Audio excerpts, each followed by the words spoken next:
నమస్తే అమ్మా. నమస్తే అమ్మా. అమ్మా, ఉమ్. ఉప్పు వల్ల ఉపయోగాలు. అమ్మా, ఆ, ఉప్పు లేకపోతే అసలు ఏముందమ్మా? అసలు రుచే లేదేమో. దాని పేరే రుచి. ఆ, ఉప్పుని రుచి అంటారు. ఆ ఉప్పు కూరలో వేయకపోతే, కూర కదా ఏ పదార్థంలో అయినా ఉప్పు లేకపోతే దానికి రుచి లేదు. ఎందుకంటే మన లాలాజలంతో కలిసి మనకి రుచిని కలిగించే లక్షణం ఉప్పుకి మాత్రమే ఉంది. ఉమ్, అయితే మనం ఏమనుకుంటాం, కారానికి సంబంధించిన చోట ఉప్పు అనుకుంటాం కదా. ఆ, కానీ తీపి చేసేప్పుడు కూడా చిటికెడు ఉప్పేస్తారు, ఎందుకంటే నాలుక దాని రుచిని ఆ, స్వీకరించడానికి. ఏ రుచినైనా స్వీకరించడానికి. స్వీకరించే ఉప్పు చిన్న మాధ్యమం. ఆ, బెల్లంలో అయితే ఉప్పు ఉంటుంది కనుక బెల్లంతో చేసే తీపి పదార్థాల్లో వెయ్యరు, కానీ పంచదారతో చేసే తీపి పదార్థాలన్నిట్లో చిటికెడు ఉప్పేస్తారు. ఉమ్, అప్పుడు కానీ మన నాలుక రుచిని స్వీకరించలేదు. అవునమ్మా. అది రుచికి సంబంధించింది. ఎందుకు అంటే మన శరీరంలో కూడా అత్యధికంగా ఉండేటటువంటి లవణాల్లో ప్రధానమైనది ఉప్పు. భూమి మీద ఉండేటటువంటి లవణాల్లో కూడా చాలా ప్రధానమైంది ఉప్పు. లవణాల్లో ప్రధానమైంది ఉప్పే కాకుండా భూమి మీద ఉన్న వాటిల్లో అత్యధికంగా ఉండేది, మన శరీరంలో అత్యధికంగా ఉండేది నీరు ఉమ్, కదా. అవును. ఆ నీరు ఉప్పు కలిసి ఉన్నటువంటిది సముద్రం.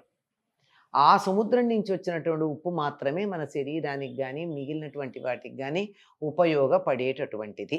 ఉమ్, ఇండస్ట్రియల్ వేస్ట్ మాత్రం ఉపయోగపడదు. అందుకే ఏదైనా మనం ఊరగాయ పెట్టుకుంటే నిలవ ఉండాలంటే ఆమ్, సముద్రపు ఉప్పు మాత్రమే ఉపయోగపడుతుంది. ఉమ్, అంతేగాని మనం అయోడైజ్డ్ ఉప్పు లేక ఇండస్ట్రియల్ వేస్ట్ ఇది వాడేటటువంటి దాంట్లో తెచ్చి వాడేటటువంటి ఉప్పు ఉప్పగా ఉంటే ఉండొచ్చేమో కానీ నిలవ ఉండదు. ఉండడానికి పనికిరాదు. అవును.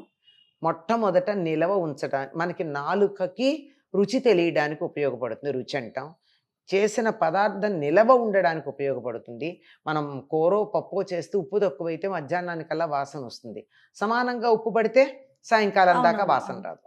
అదే ఊరగాయలు నిలవ ఉండాలంటే ఉప్పు అవునమ్మా. ప్రధానమైనటువంటిది. అది కూడా సముద్రపు ఉప్పు.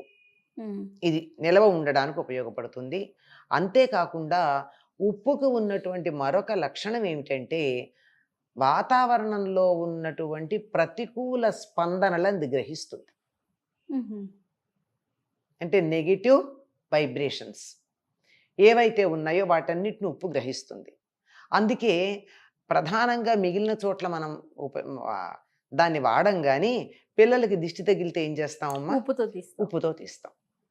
ఉప్పుతో తీయడానికి కారణం ఏమిటంటే కూడా చెప్పాను కదా, ఆ, మన శరీరంలోనూ ఉండేటటువంటిది లవణాలు ఎక్కువ ఉంటాయి, నీరు ఎక్కువ ఉంటుంది కనుక మన తక్కువ ఏదైనా సరే తక్కువ శక్తి ఉన్నది ఎక్కువ శక్తిని ఆకర్షిస్తుంది కదా తనలోకి. అవును. మన దగ్గర నెగిటివిటీ ఎక్కువ ఉన్నట్టయితే ఉప్పుతో ఇట్లా తిప్పితే ఉప్పు మనలో అధికంగా ఉన్న నెగిటివిటీని అంతా తీసేసుకుంటుంది అది. ఓకే. అందువల్ల పిల్లలకి దిష్టి తగిలితే వాళ్ళు ఏడుస్తూ ఉంటే, చికాకు పడుతూ ఉంటే దిష్టి తీస్తే వెంటనే ఊరుకుంటారు. దీనికి శాస్త్రీయంగా ఏమన్నా చూపిస్తారా అని కొంతమంది హేతువాదులు ప్రశ్నిస్తే, శాస్త్రీయంగా తర్వాత చూపిస్తాం కానీ ప్రస్తుతం ఏడిచే పిల్లను ఊరుకోబెట్టడం మాకు ప్రధానం. ఊరుకున్నాడు కదా, అంతే. తర్వాత చూద్దాం శాస్త్రీయత. ప్రధానం నీకు రిజల్ట్ ఓరియంటెడ్. అంతే. ఇది ఇది దీనికి ఈ దిష్టి తీసే ప్రక్రియ ఏదైతే ఉందో దీన్నే ప్రాణిక్ హీలింగ్ అన్నటువంటి పేరుతో చౌకోక్సుయి మొదలైనటువంటి వాళ్ళు చాలా అవును. గొప్పగా దాన్ని ప్రచారం చేశారు. ఇది ఒక భాగం. అందులో కూడా ఉప్పుతోనే కదా మొత్తం అంతా నెగిటివిటీని తీసేసేటటువంటి ప్రక్రియ. అలాగే శరీరం మీద బాగా పెద్దవాళ్ళు, మనకి దిష్టి తీసేవాళ్ళు ఎవరు ఉండరు, పెద్దవాళ్ళకి దిష్టి తగిలింది అని అనిపిస్తే ఏం చేస్తారమ్మా? ఒక చారుడు ఉప్పు తీసుకెళ్ళి నీళ్ళల్లో వేసి ఆ నీళ్ళతో స్నానం స్నానం చేస్తారు. చేస్తారు. ఎందుకంటే పెద్దవాళ్ళు కదా తీయాలి దిష్టి. ఉమ్, అలా లేనప్పుడు అలా తీస్తే కూడా ఆ దిష్టి పోవడం ఒకటే కాదమ్మా, ఎనీ నెగిటివిటీ, ఒక చికాకు, ఏదో ఒక విషయం మీద మనం మనసులో బాధపడ్డాం, సరిగ్గా ఉండలేకపోతున్నాం, స్థిరంగా ఉండట్లేదు మనసు అంటే ఉప్పు నీళ్ళతో స్నానం చేస్తే క్లియర్ తగ్గుతుంది. అవుతుంది. అలాగే ఇంటికి నెగిటివ్ థాట్స్తో ఎవరైనా వస్తారు ఆ, అంటే ప్రత్యేకంగా మన మీద కోపము శత్రుత్వం ఉండకపోవచ్చు, కానీ మనం చూడగానే వీళ్ళు ఇంత బాగున్నారే, వీళ్ళ పిల్లలు ఇంత బాగా చదువుకుంటున్నారు, నా పిల్లలు ఇంత బాగా చదువుకోవట్లేదే ఉమ్, అన్న చిన్న భావన కలగచ్చు. అవునమ్మా. వాళ్ళది తప్పేం కాదు, వాళ్ళు దుష్టులు దుర్మార్గులు అని చెప్పలేం, కానీ మానవ సహజమైనటువంటి బలహీనత. ఉమ్, అలా కలిగినది ఏదన్నా ఉండి దానివల్ల మనకి ప్రతికూలమైనటువంటి ఫలితాలు రాకుండా ఉండాలి అంటే ఒక చిన్న బౌల్‌లో ఉప్పు అక్కడ పెట్టి ఏ రోజుకి ఆ రోజు దాన్ని ఫ్లష్ చేసేస్తూ ఉంటారు. అంటే మళ్ళీ ఇక్కడ, అక్కడ మొక్కల్లో వేయకుండా, అక్కడ పడేయకుండా, ఇక్కడ పడేయకుండా ఫ్లష్ చేసేస్తే ఇంక బయటికెళ్ళిపోతూ ఉంటుంది. అవునవును. ఇది ఒక పద్ధత. ఇదేమీ కాకుండా కూడా చాలామంది ఏం చేస్తారంటే కొంచెం ఉప్పు తీసుకెళ్ళి బాత్రూమ్‌లో పెడతారు. ఎందుకంటే హ్మ్. ఎక్కువ నెగటివిటీ వచ్చేది బాత్రూముల్లో నుంచి.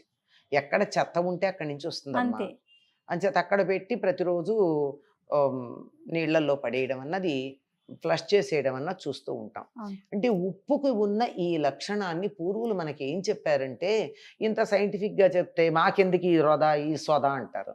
అందుకని పిల్లలకి దిష్టి తీయడానికి వాడడమే కాకుండా, ఉప్పు తొట్టె మీద మూత లేకుండా ఉండద్దు, విషం అవుతుంది అనేవాళ్ళు. హ్మ్. మూత లేకపోతే విషం. ఎట్లా అవుతుంది విషం? అంటే పాములు విషం కక్కుతాయి. ఇట్లాంటివేవో పిల్లలకి అర్థం కావడానికి చెప్పడం. అప్పుడు తెలియకపోయినా పాము ప్రత్యేకంగా వచ్చి ఈ ఉప్పు జాడి మీద మూత లేకపోతే అందులో విషం కక్కెడుతుందా? కాదు. దానికి ఏం పని? ఇట్లాంటి ఆలోచనలొస్తాయి గదా! అవును. కానీ ఈ విషయం తెలుసుకున్నాక అది మనకట్లా చెప్పారు అని అర్థమైంది. ఎందుకంటే ఉప్పు మీద మూత లేకపోతే అది నెగటివిటీని ఆకర్షిస్తుంది. దాంతో ఆ నెగెటివ్‌గా ఉన్నటువంటిది మనం ఇందులో వేసుకున్నామనుకోండి, ఆ! ఆరోగ్యం పాడవుతుంది గదా! 100%. అందువల్ల మూత పెట్టుంచండి. ఎప్పుడు పొరపాటున కూడా ఉప్పు మీద మూత లేకుండా లేకుండా ఉండకూడదు హ్మ్. అనేది చెప్తారు. ఓకే. ఇది ప్రధానంగా ఉండేటటువంటిది నీరు, ఉప్పు. ఈ 2 కలిసి ఉండేది సముద్రం. దాని నుంచి వచ్చిన ఉప్పుకి మాత్రమే ఇటువంటి ప్రయోజనం ఉంది. వేరే రకాల ఉప్పులకి ఈ ప్రయోజనం లేదు. హ్మ్. మూత లేకపోతే విషం. ఎట్లా అవుతుంది విషం?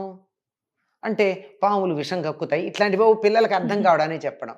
అప్పుడు తెలియకపోయినా పాము ప్రత్యేకంగా వచ్చి ఈ ఉప్పు జాడి మీద మూత లేకపోతే అందులో విషం కక్కెడుతుందా? కాదు. దానికి ఏం పని? ఇట్లాంటి ఆలోచనలొస్తాయి గదా! అవును. కానీ ఈ విషయం తెలుసుకున్నాక అది మనకట్లా చెప్పారు అని అర్థమైంది. ఎందుకంటే ఉప్పు మీద మూత లేకపోతే అది నెగటివిటీని ఆకర్షిస్తుంది. దాంతో ఆ నెగెటివ్‌గా ఉన్నటువంటిది మనం ఇందులో వేసుకున్నామనుకోండి, ఆ!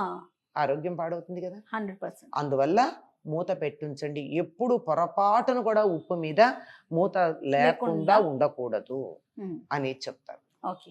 ఇది ప్రధానంగా ఉండేటటువంటిది నీరు, ఉప్పు. ఈ 2 కలిసి ఉండేది సముద్రం. దాని నుంచి వచ్చిన ఉప్పుకి మాత్రమే ఇటువంటి ప్రయోజనం ఉంది. వేరే రకాల ఉప్పులకి ఈ ప్రయోజనం లేదు. రైట్. నమస్తే. నమస్తే అమ్మా.